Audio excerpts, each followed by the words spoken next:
Hi everyone, welcome to the channel. My name is Nick Cosgrove and I am back with this week's No Filter Q&A. This is the episode where I answer all questions related to diet, training, and supplementation I've received over the last 7 days from our in-house clients, online clients, as well as a few of our online followers.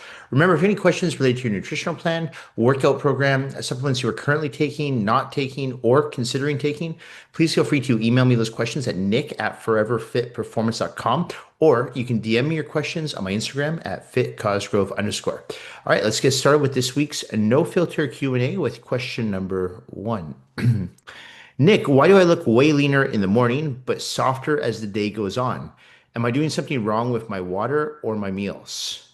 Well, you're not doing anything wrong. What's happening is you're putting more water and more food into your digestive tract. So, of course, you're going to look more soft per se.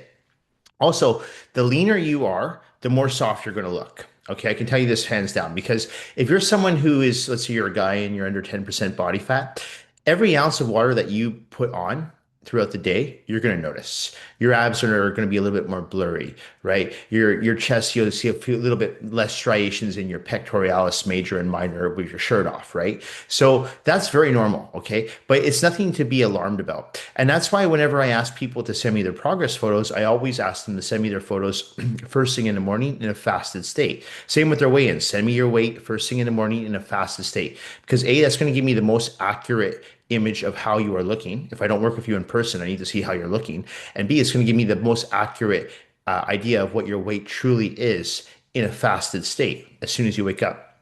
Because when you're drinking water, when you're eating food, obviously it's going to go into your digestive tract. So you're going to hold water, you're going to hold food. Most people tend to hold it in the stomach. So that's why your stomach might not look as hard as it does when you wake up in a fasted state. When you wake up in a fasted state, you're usually dehydrated as well. Most people are fairly dehydrated in the morning. They grab a glass of water, they drink, they have a cup of coffee, whatever it is, right? So you're always going to look your absolute best first thing in the morning. Okay. So keep that in mind if you are someone who is like, say, you're getting ready for a photo shoot or you're getting ready for a bodybuilding show and you need to either manipulate your carbohydrates, your sodium, your water intake. Because if you are someone who is, let's say you are very sensitive to carbs and you're very sensitive to sodium and you hold water quite easily, that might be something that you have to watch as you're getting closer to an event or if you're getting closer to a photo shoot, say it's the day of the photo shoot. So, there's always little tricks that we as coaches use to help people get in the best shape they possibly can. And then when it comes to refining the physique, when we're talking about the small, minute details, such as dropping water, replacing sodium or manipulating sodium, manipulating carbohydrate intake, fat intake, and so on, just to get a good idea of how we can really make those muscles pop. And of course, the formula that I use anyway for each person is always different. It is. So don't let that discourage you, though. Okay. So, for example, if you are someone who is looking at yourself at the end of the day and you are coming out of the shower, it's like, man, I don't look as good as I normally look. It's most likely because you're holding water, you're holding food, so you have more volume in your digestive tract. Okay. So, don't let that discourage you. You're not doing anything wrong. Now, if you're eating a shitty diet that has lots of sodium in it, lots of saturated fat, lots of trans fats, lots of simple carbohydrates, then yes, you most likely are doing something wrong. If you are someone who also holds a lot of body fat, like let's say you're a guy and you're above 20% body fat, or you're a woman, you're above 25, 30% body fat, you probably won't notice that as much as someone who is leaner, okay? Because when someone is overweight, they're always going to look soft. But when you're in shape and you're hard and you're lean, you're going to notice every ounce of water you put on. I promise you. Okay. And I know it's discouraging, but try your best to not let that discourage you too much or, unmotivate you to continue to go to the gym or to diet. Okay. If you look at your progress photos, take your progress photos first thing in the morning, do your weights first thing in the morning, as in like on the scale, if you're weighing yourself on a weekly basis, just to get a more accurate measurement of how you are performing on a weekly basis and how you are improving, okay, and how your body as a whole is progressing. Okay. Okay. Nick, how do I know if I'm actually flat or I'm just small and paranoid during prep? Yeah, sounds like you got prep brain. In this case, my recommendation, hire a coach. What happens when you are getting ready for a competition, whether it's a bodybuilding show, maybe it's a fight, or anything like an MMA event or photo shoot, anything where you're trying to drop weight and you're trying to manipulate your macronutrients? And I'm talking about people who are trying to get to very low body fat percentages. Your mind starts playing tricks on you, right? You start second guessing every little thing you do. I've had clients tell me that they've gone to ChatGPT for advice on how to get shredded or how to manipulate their water or how to take diuretics. I'm like, look, that's terrible. Don't do that because ChatGPT is going to tell you what you want to hear. If you tell ChatGPT, oh, I feel drained, I feel really tired, but I need to get ready for this event, should I increase my carbs? ChatGPT will probably tell you, yeah, you probably should because you'll feel better and you'll have more energy, you'll sleep better, and like that's not necessarily the right advice. That might be what you want to hear, but that's not what you need to hear. Okay. So when you work with an experienced coach, the coach will be like, I understand that you feel you need more carbs, but why don't we give you more fats? And let's see how that plays a role first. Because a lot of times I have people that like they feel these are people who are really trying to get in shape. I'm talking about people who are trying to get, like in a guy's case, body fat 5% or lower, woman's case, 15% or lower. They're nitpicking at every little thing they put in their body. Okay. They're wondering about, how much cardio should I be doing? More cardio? Should I be doing more in the gym? Should I be lifting more often? Should I be lifting heavier weights? These are people that do too much. Okay. So for these people, what I typically tell them to do is you need to back off a little bit. Okay. You need to take your foot off the gas because you're doing too much and you're worrying too much. Okay. So you've got prep brain right now. So of course you're going to feel small. Of course you're going to feel flat. And I can tell you right now, if you do feel small and you do feel flat, you're doing something right. All right. Because if you are getting ready for a competition, you are going to feel very depleted. Your carbohydrates are going to be low. You're not going to be holding as much water. You might lose a little bit of strength in the gym. You shouldn't lose too much strength in the gym, but you might lose a little bit of strength in the gym. You're going to be a little bit more irritable. You're not going to sleep as well. Those are all common side effects from preparing for a bodybuilding show. Maybe you're getting ready for a photo shoot, like I said, an MMA event, anything where you have to drop weight. But that's very common. Okay. And the brain starts playing tricks on you. All right. So don't fall victim to those mind games.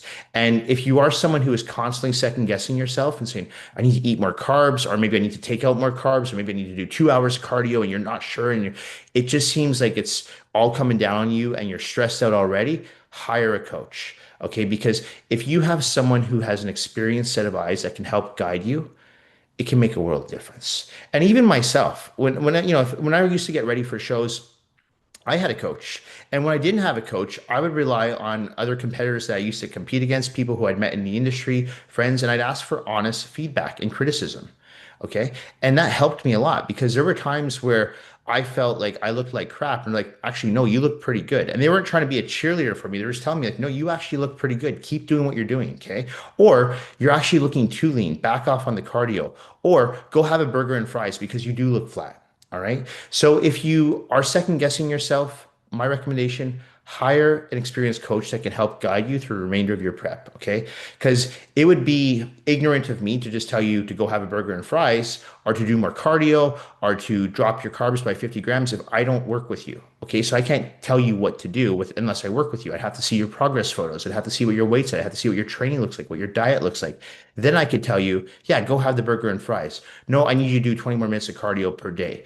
All right. No, we need to drop your carbs, increase your fats. So an experienced eye can help make a world of difference with your prep, whatever you're prepping for. Okay. But once you get into that mindset of constantly second guessing yourself, it's a downward spiral. Okay. Okay, next question. Nick, is it normal to feel like absolute trash at this point of my diet, or should I be worried something's off? Well, I'm not working with you, so I don't know what your diet looks like. So here's the thing. If you're following a what I like to call a sustainable nutritional plan, okay, a diet that is healthy, is making sure that we're covering all your nutrients. You're getting in your macronutrients, but more importantly, we're getting in the micronutrients, the quality of the macronutrients you're consuming. A nutritional plan that you enjoy, that gives you lots of energy, that allows you to train hard in the gym, rest, recover, you feel hydrated. You should never feel like trash. Okay. That is what we call, it's almost like a maintenance program. Okay. But if you are someone who is in a severe caloric deficit, if you are someone like the last person who's getting ready for a bodybuilding show and you're nearing the end and your body fat levels are very low, you are going to feel like trash. There's no way around it. I can tell you right now, if people I work with, even myself, the leaner you get, the shittier you feel because your fat, the body needs fat, right? Our body does need fat for survival. And you're taking the body to extreme levels. You're taking the body fat percentage down. And when you take your body fat levels too down, too low, now you don't have as much energy. You don't have as much reserves. You combine that with a caloric deficit, with intense training, vigorous cardiovascular sessions that can go from 90 minutes to maybe 2 hours in some cases per day, you're going to feel like crap. Okay. And so, just like the last person, I always tell people the crappier you feel, the closer you get to the event, the better you're most likely going to do. It's true. Okay. In most cases, not in all cases, but in most cases, if you're like 1 week out from a bodybuilding show and you feel amazing, I would probably say that you're not ready. Okay. So you should be feeling like "Ugh, I can barely hold on, but I only got another 5, 6 days left. So I'm going to do it. All right. So again, I don't work with you, so I don't know what your diet looks like. So I don't know what your goal is. But I can tell you right now, if you are someone who is just trying to get to normal body fat percentage levels, like maybe you're a guy, you're trying to get your body fat, well, you are a guy, you're trying to get your body fat levels down to, let's say, 12%, which to me is a healthy percentage for a man, you shouldn't feel like crap. Okay. That should be fairly, I don't want to say it's easy to accomplish because a lot of people don't want to diet to get their body fat down that low. But at the same time, it's not like, oh my God, I can't sleep, I can't train, I can't get off the couch. No, you should still feel like you have energy. Okay. So it really depends on how far you are into the diet and what you're doing with the diet. Okay. Because that's important too. Because there are so many times I've worked with people online who tell me they hire me as their coach to do the nutritional plan because they tell me I feel like crap. I don't know what I'm doing. I'm binging on carbs. I'm constantly hungry. And these aren't people who are getting ready for anything. They just want to lose weight. And so I look at their diet and I'm like, well, of course you're binging on carbs. You're not doing any fats. All I see are low carbs and high protein, but I don't see any fats in your diet. So we need to balance that out. We need to balance out your hormonal health. So that's why when I work with someone, I always ask for a 3 day log to see what they're doing. And 9 times out of 10, I see red flags everywhere. All right. So for a lot of people, it's not enough fats. For some people, they're having the wrong types of carbohydrates. For other people, they're plugging in their macros throughout the day where they shouldn't be plugging them in throughout the day. So there's always red flags that I see. And for me to make those accurate changes to somebody's plan, I have to see what they're doing. All right. So to answer your question, you should not be feeling like crap if you're following a sustainable and healthy nutritional plan. However, if you are someone who is prepping for a certain event where you need to make weight, like I said, a bodybuilding show, an MMA event, boxing event, a photo shoot, whatever it may be, there's a good chance that you're going to feel a little bit crappy the closer you get to your event. Okay. Especially if your body fat levels are in single digits if you're a guy, or very low double digits if you're a woman. Okay. Nick, can I swap one of my chicken meals for something else? I'm starting to gag every time I look at chicken. Absolutely. What's your fixation with chicken breasts? Why not have cod? Why not have tilapia? Why not have salmon? Right? Why not have ground turkey? There's all kinds of things you can sell. Why not have egg whites? You don't just have to stick with one particular type of protein. All right. Now, there are what we call lean proteins versus fatty proteins. So there is a difference, for example, between that chicken breast and salmon that I just mentioned. Salmon would be a fatty protein source. In my opinion, a sustainable diet, one meal should have at least one lean protein source. So that could be from chicken breasts, ground turkey, egg whites, cod, tilapia. And one meal should have a fatty protein source. So that could be from salmon, that could be from ground beef, that could be from a flank steak. So something that has a little bit more fat to it. Okay. So I always feel like that's a good way to have a balanced diet. One meal. So if you're having like a 6 meals a day, one of those meals will be a lean protein source, and another one of those meals will be a fatty protein source. And you can plug in your other protein sources for those other 4 meals throughout the day as you see fit or as your coach sees fit. Okay. So you absolutely can swap out chicken breasts. The only thing is, I would recommend, so for example, and don't quote me on this, but I think I don't know, but 7 ounces of chicken is like 35 grams of protein. So if you're going to take out 7 ounces of chicken, you want to make sure that you're going to plug that into something else that's going to be about 35 grams of protein. That's my only recommendation. But in my opinion, there's no one particular protein that's better than the next. as long as their micronutrients add up. Okay. Now, if it's something that gives you digestive issues, like I know, for example, a lot of people who can't do chicken. Okay, it bothers their stomach. So I'm not going to tell them, no, you have to eat chicken, right? What if I'm working with a vegetarian? They're not going to eat chicken. So, of course, you have to make sure that you are eating for your body type, and you have to make sure that the food you're eating, the macros match up and the micronutrients match up. Okay, but there are definitely other alternatives to chicken breast, many that I just listed, and many more. So don't feel you have to just stick to one particular protein source. In fact, I would not advise anyone to stick to one particular protein source because that's also a good way to develop a food allergy. So it's good to mix and match, rotate your proteins. And I've talked about this in the past, how I rotate my own proteins throughout the year. Whereas in the winter, I'll do more poultry. In the summer, I'll do more fish, okay, for my protein sources. My carbs, in the winter, I'll do more like white rice. I'll do a little bit brown rice, quinoa. And when summer, I'll do more sweet potatoes and yams. Okay. And my fat, same thing. Summer, I'll do more eggs, avocado. Winter, I typically like to stick more with the nut butters, almond butter, cashew butter, peanut butter, just to switch things up. All right. Okay. Nick, how much cardio is too much cardio?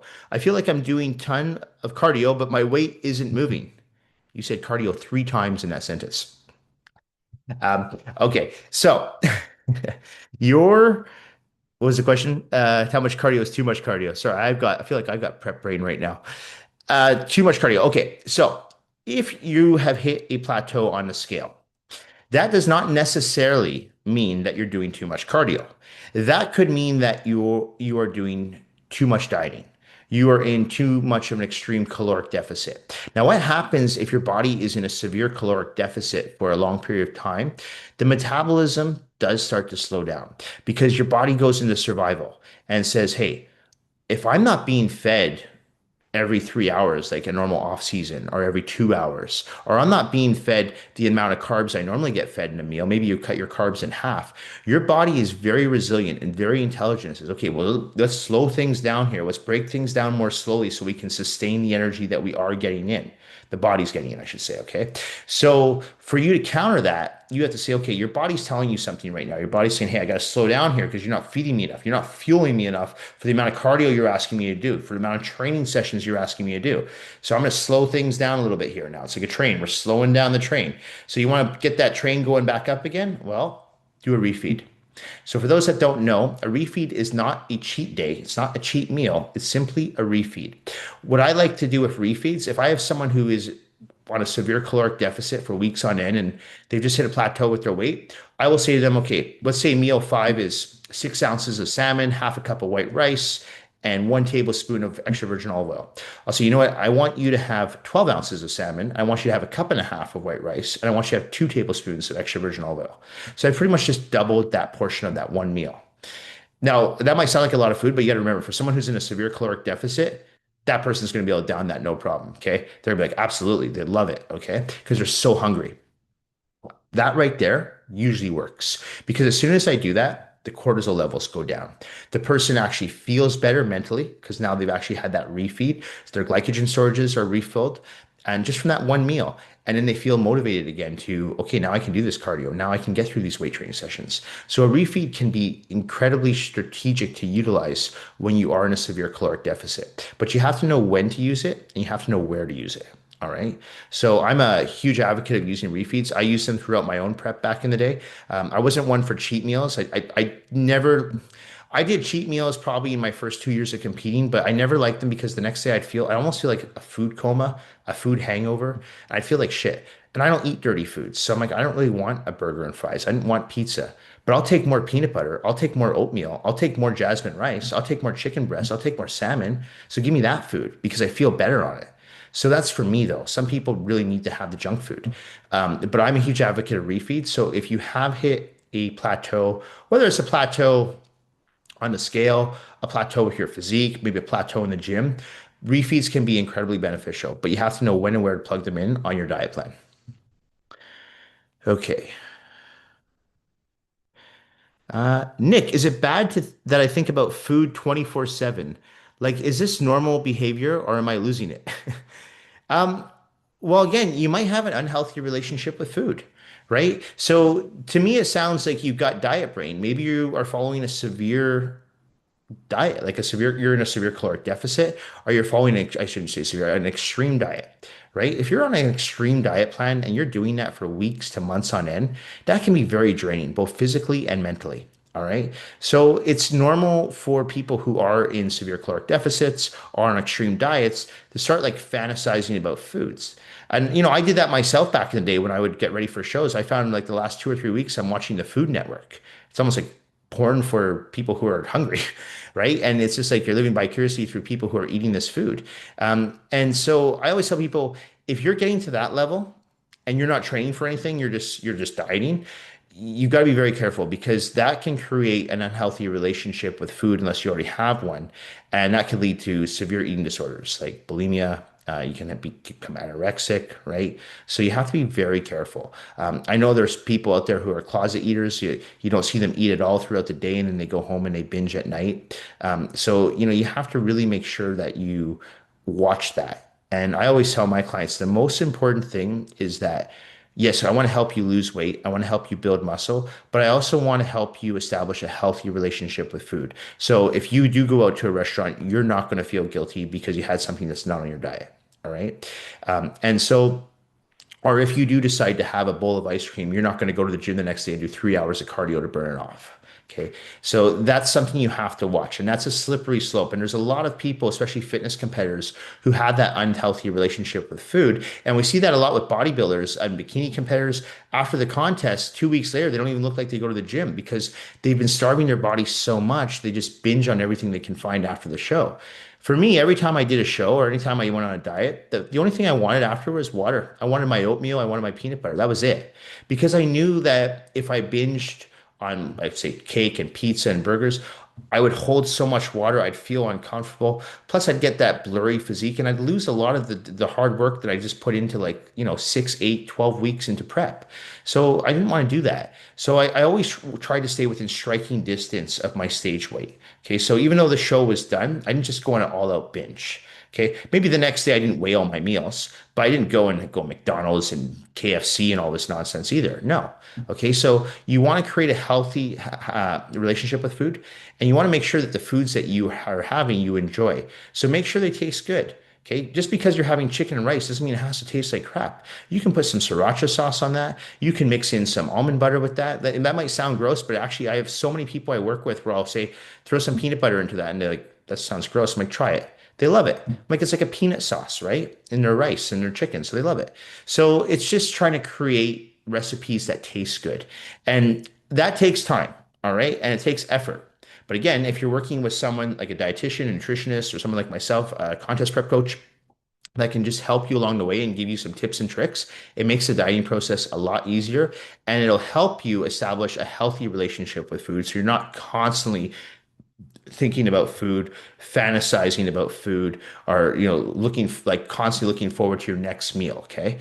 So you want to make sure that you do have that healthy relationship with food, and you want to make sure that when you are dieting per se, that your energy levels are always consistent. Unless, like I said earlier in the episode, if you are in a severe caloric deficit, if you're getting ready for a certain event. But for most people, you should be feeling pretty good when you are eating more cleanly and taking out more refined sugars, more refined carbohydrates, introducing more complex carbs, healthy fats, and lean proteins into your nutrition plan. Okay. Two more questions here. Nick, how do I know when I'm actually overtraining versus just being a baby and needing to push through it? So I talked about overtraining in the past, and in 22 plus years of doing this job, rarely have I come across someone who's overtrained. Most people need to train more. Yes, there are those few people, and I throw myself into this, who just love going to the gym and will go to the gym every day if they can. I mean, I do go to the gym every day and train every day, which is probably overtraining, but I enjoy what I do.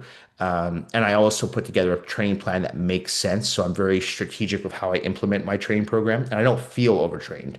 But if you are someone who is, for example, bench pressing 3 times a week or squatting 3 times a week, there's a good chance that you're overtraining not just your muscles, but your central nervous system.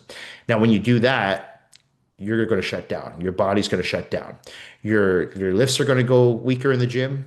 your body fat's going to probably raise, your cortisol levels are going to raise, you're going to be sleep deprived. So that's something you don't want. Okay. And that's usually an indicator that you are overtrained. Okay. So if you start to notice those side effects, like all of a sudden, like maybe you're losing your appetite, maybe all of a sudden you're noticing that you're gaining weight, you're not sleeping throughout the night, though you're not looking forward to going to the gym, those are usually signs that you're overtraining. All right. Signs that you're just being a baby. Well, if you haven't been in the gym for like 2 or 3 days and you're just like, oh, I don't want to go to the gym today, I'm so tired. Chances are you're just being a baby. If you're someone who is, trying to clean up their diet and is still eating like say 300 grams of carbs a day, but now they're coming from good whole complex carbohydrate sources instead of having pancakes and waffles for breakfast or instead of having burgers for lunch and pizza for dinner, chances are you're just being a baby. Okay. So you want to make sure that you are paying attention to what your body's telling you and not necessarily what's up here, because sometimes again, the mind plays tricks with you. So listen to your body, but pay attention to those symptoms. Okay. So if you are starting to notice that your lifts are going down in the gym, I would look at your training program. Are you doing the same shit over and over in the gym? That's a big mistake, okay?